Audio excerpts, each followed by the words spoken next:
So if you remember a couple videos back when I was talking about chapter 6 from Mastering Meditation, which is all about chakras, and how I was saying that this was one of the most interesting parts of the whole book for me. Well, this next thing we're going to be covering is one of those reasons why. So next up, we'll be talking about something called Navi Kriya. And now he does point out that the people who practice this tend to be pretty guarded against sharing the specifics of their practice. But then he also points out how the technique that he shares from it has already been shared online, so he has the okay to share it himself, which hopefully gives me the okay to share it also.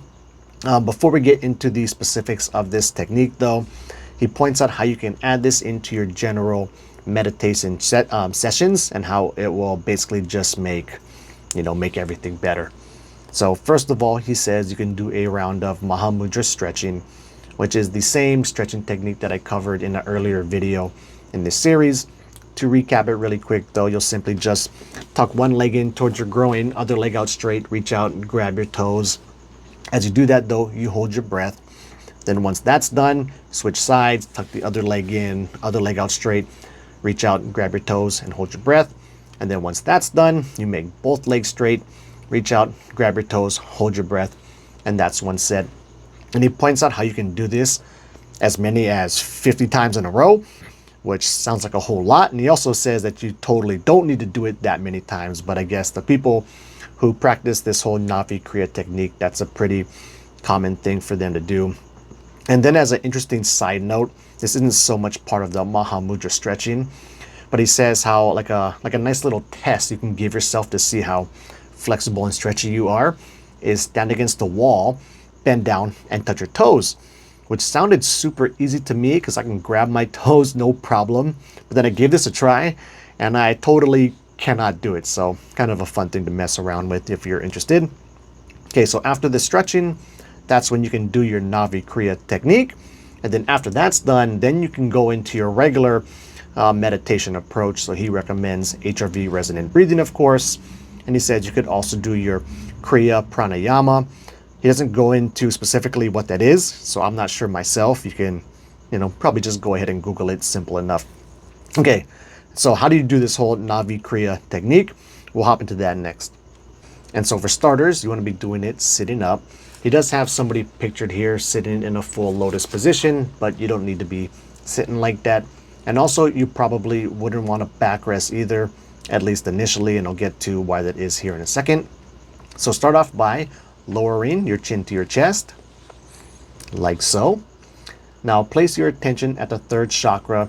And in the previous video, I went over a way that he describes to locate this third chakra, which I found to be incredibly helpful for me. So to do this, you can simply exhale all your air out. And as you're doing that, kind of like suck your stomach in, can help to push more of the air out of your lungs. And then hold that for a moment, and you should start to feel a little heat build up in your gut or abdomen area right around your belly button. And so that's where the third chakra is. And this is incredibly important for this whole technique. If you like, now you don't need to do this part, but if you like, interlace your fingers, pressing the thumb pads together, and press the thumbs into the area of the belly button. Now mentally chant Om into the third chakra, and with each mental Om, press the thumbs into the abdomen slightly. This physical pressing is only an assist to help keep your attention in the right place. Do this mental Oming, sorry, my cat's kind of throwing me off here, 100 times. This is not to be coordinated with the breath, so just breathe normally. And now for me, as I was messing around with this, I found that I was naturally just doing it to my breath, even though I know you're not supposed to.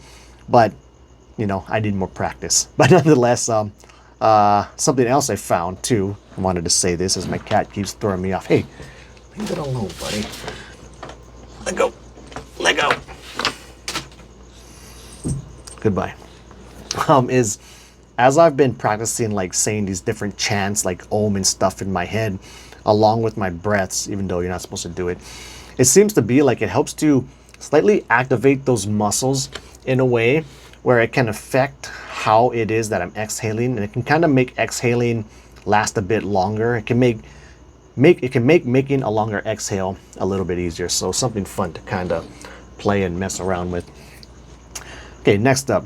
Now reverse the neck lock and very gently stretch your neck backwards so that the weight of the head rests behind the spine comfortably. Like so.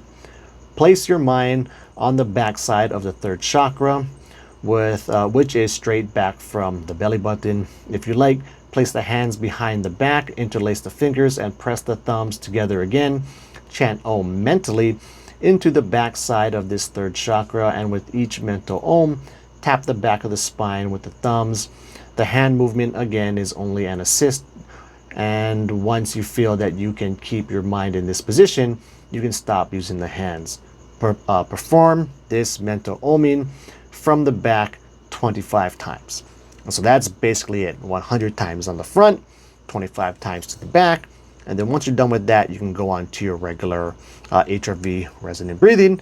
And it's a pretty cool thing to try. Like my wife saw me trying this, and you know, it looked all impressive. It looked like I was getting into my Buddhist meditation mode or whatever. So she got a kick out of it. But anyway, with that said, that's it.